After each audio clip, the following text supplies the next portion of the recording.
Hello and welcome back to the Pantheon of the Geeks. You join us for another unboxing video. Today we're going to do the Guards of Traitors Toll, a Wave 2. So this is everything that's come out with the Wave 2 stuff. We have a new version of the rulebook. Here it is. It's a hardback. It's not quite A4, I would say.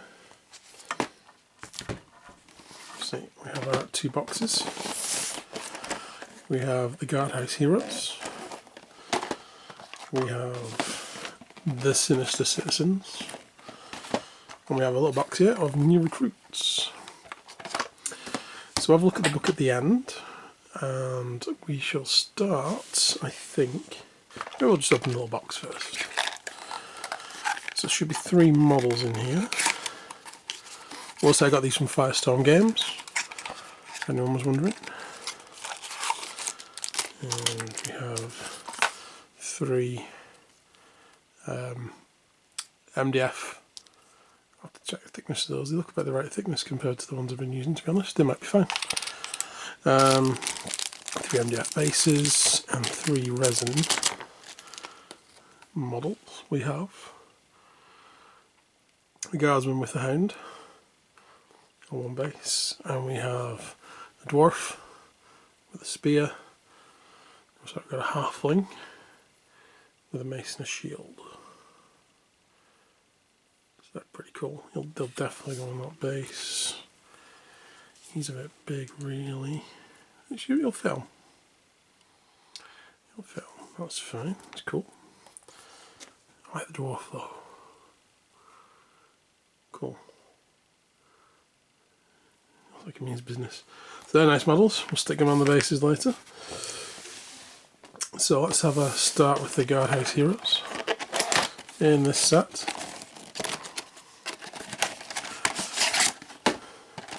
Have some more bases as well, it's good.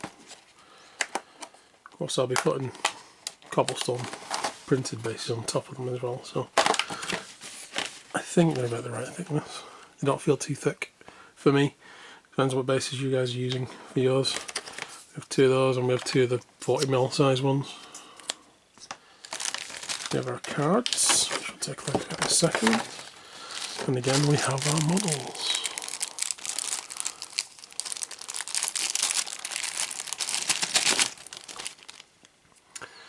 We have the Ogre in the set.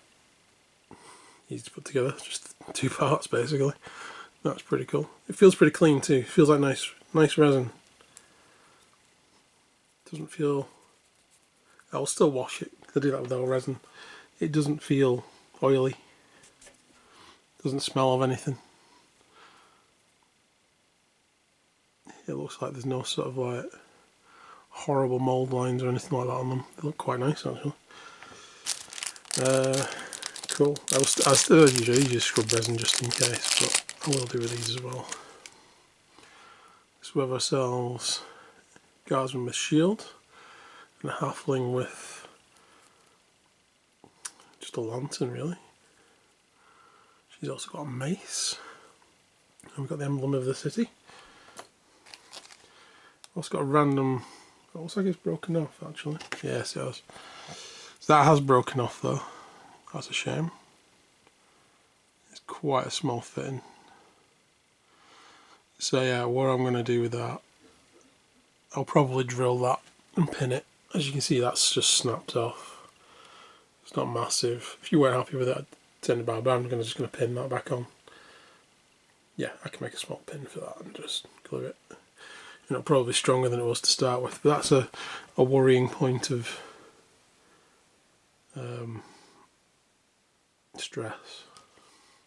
Yeah, but we can fix that, not a problem.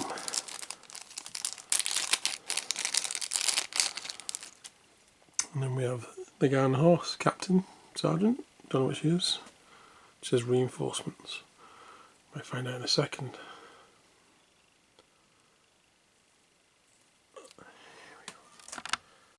Okay, so let's take a look at these cards.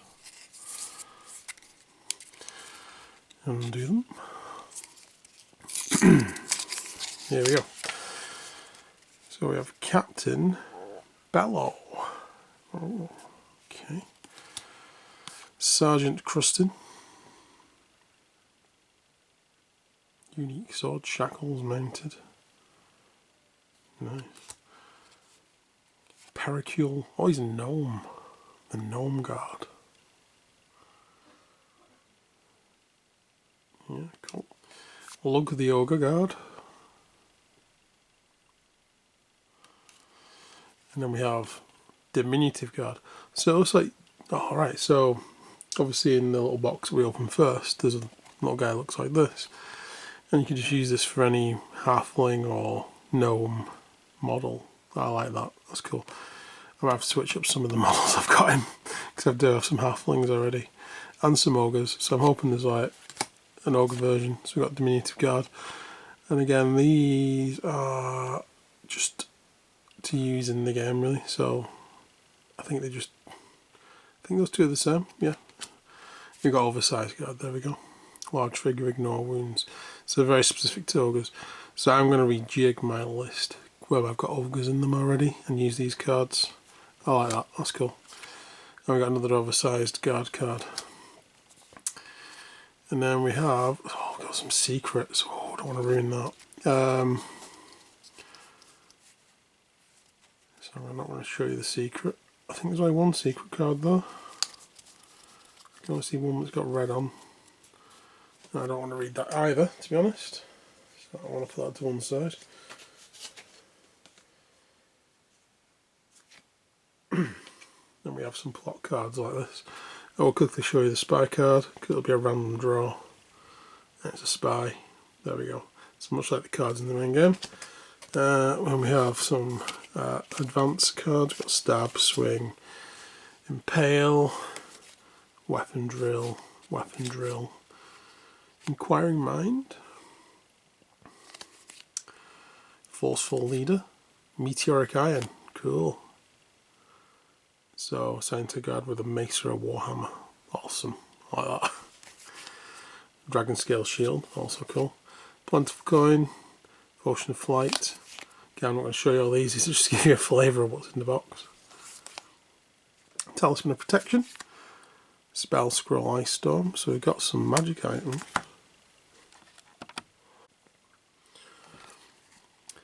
Discard once used, backstory ongoing, former bookkeeper, so that's a advanced card. Backstory card, really cool. Now we've got some more here. We've got the trait cards: zealous, brutish, courageous, determined, preoccupied, foolhardy. Cool. So very similar to what you get in the set, just more cool stuff. I need to split these up and put these with the other ones. Mostly advanced cards in there. Then we have the trait cards.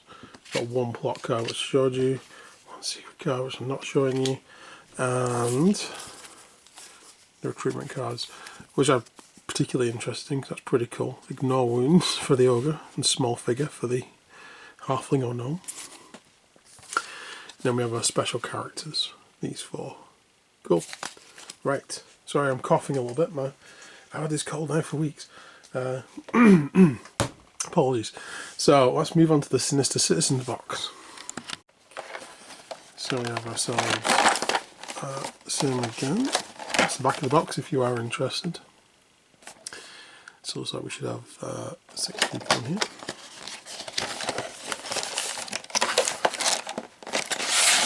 There we go.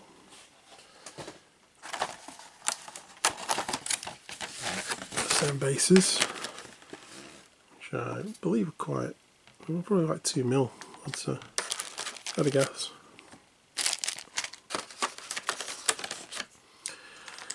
Bases, and we have our cards.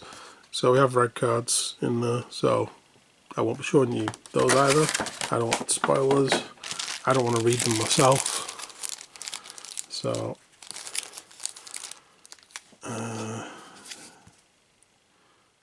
I'll just have a read of that. Make sure that's not one on the bottom. I don't think it is. Come on, there we go. Nope, that's broke. That Ziploc does not want to open.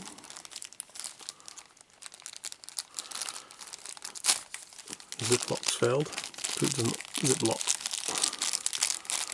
Come on. Right, I just have to pull this apart.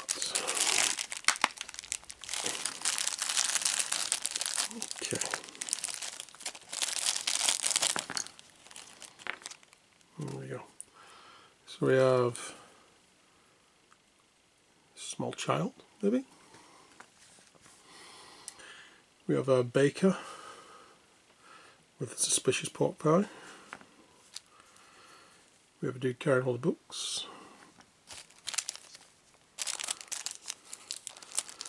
These aren't painful to open. There we go. I think this one was the assassin. And then we have this one. There we go. This one's the Spectre. So it reminds me of the Army of the Dead, Lord of the Rings model-esque. It's going to be fun to paint on like that. And we also have, coming up, our I don't drink wine, non-vampire. So there we go. So those are our 6 models. That's the only one that's 2 parts, which is just they are. Easy to put together. So I'll go ahead and put them together, show you them at the end. Let's take a look at these cards. Don't want to make any mistakes and show you. Let's have a look. I'll show you the secret numbers. So we've got 63, 61. The one from the other set was 62, so that's in keeping. 60, 59, 58, 57, 56, 55, lots of secrets, 54, 53, 52, 51. Keep going all the way. No gaps. Most of these are secrets. There we go. They can go there. Then we have some non-secret plot cards. Seems to be a lot of them. Have a quick look at these. That's fine. I think that one I was looking at, that is... Sorry for coughing. That is just about how to use Sinister Citizens. Each of the unique suspects in this set has a major plot that features them with new secrets to discover. Remember to shuffle a major plot with the 2 plot cards into the deck, left off the board at the start of the game. Yeah. Placing unique suspects, unless it's instructed otherwise. These are placed as follows. Current player puts them anywhere in open ground, within 6 inches of the centre point of the board. There we go. Then scatter. Further games, once each major plot has been completed, you can use the figure as one of your civilians. It can be identified as a suspect. Standard plots for unique suspects. Each suspect also has a standard plot involving them. These are intended to be played after the major plot has been completed. They can be mixed in with the plot cards and used in any mission as often as you like. If their card is played, identify the unique figure. Continued. Wherever they happen to be, if they are on the board, place them as described earlier. If not, they're already busy having identified a suspect from the plot, then discard the card and replace it with a random new plot card, not to take from the deck. So we've got Polly the Pie Maker. As a trader, Polly the Pie Maker doesn't have a major plot. Any one of her 3 plot cards can be included in the plot deck. In any mission, her figure can always be used as a civilian. Accompanying some plots involve accompanying another model, guiding or dragging them along. A guard can start accompanying by making an action that passes within 2 inches of any stage of their move. The suspect then moves with them. While accompanying a suspect is treated as a token, not a figure. They do not affect play and can be moved aside if in the way. If the accompanying guard is knocked to the ground or suffers a blood drop or is cut down, subdued, the suspect is let go and scatters d6. Guards who are accompanying reduce their total movement by 1 and cannot use coin effects. So, it's kind of an info card on how to use the Sinister Citizens. Which is cool. So yeah, we've got some major plots: haunting memory, a clumsy apprentice, a trapped child, hunter in the shadows, pain in the neck. I think you can guess which one belongs to which. Not going to go too much into that. We have one plot called Polly the Pie Maker, finely diced, fresh ingredients, soldiers share, whoops, not a lost child, mark for death, adoring public, foreign visitor, charlatan, and wasps, and unexpected. That's doing a secret. So there we go, those are the standard plots. And then we have all these secrets, which I'm not showing you. Gonna be mean, not show you. I don't want to read them myself, to be honest. I don't want any spoilers. So let me go ahead and base these models, and we can have a look at them. So I've got all the models put together and put on bases. So I'll have one last quick look at them. We have the models from the Guardhouse Heroes set. So we have what was his name? Lug the Ogre. That's him. Lug the Ogre Guard. And then we have Sergeant, there we go, Sergeant Crustin, ride him down is his little thing. There he is.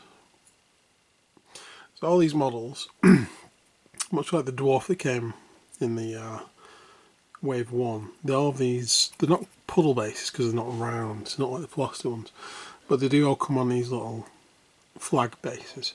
I don't mind that, it gives them quite a big area that you can stick on, and because the base I'm using already flags anyway and some of them stick up and they're very uneven, it's not going to look that far out of place, to be honest. So I'm quite happy with that, just to stick them straight on without cutting them off. If you're not using flag bases, you could always just cover it with some green stuff, they're not massive, and just hide it away. They all have them apart from this guy, he's obviously too big. So to continue, we have Pericule, and there he is, Pericule, the gnome guard. He's pretty cool actually, I do like his little stance. I might stick something on the base, he does kind of look like he's looking at something, and I've stuck him a bit further back in case I want to stick something interesting on there, but we'll see. And then we have Captain Belor, there she is, with a mace and a shield. Another cool model. And then we had the three models that came together. Again, guardsman with dog on the same base. There's no hard and fast rules, it doesn't say whether they have to be on the same base. The ones I've done are separate. It's like a token that'll go next to them. But don't take up any space or anything, because they do sort of like count as one model. So this one perfectly reflects that. Then we have the halfling, random halfling model, but when you look on the cards, he's very much that model there that they've used for that drawing for the diminutive guard. But that could easily be a gnome, maybe even a dwarf, to be honest. Speaking of which, there is the dwarf with the spear on his base. And then we have the Sinister Citizens box, we have the I'm Not a Vampire, we have the Spectral Guard, which I do like him actually. Don't know whether to paint him up like a Droger or go full Spectre like the Army of the Dead. I'm not sure. I'm going to have to think about that because I like both ideas. And then we have the child who's just stood in the corner of a street looking lost. You have the dude with a lot of books who wanted to make it like he was about to step off, maybe in front of a cart or just trip over.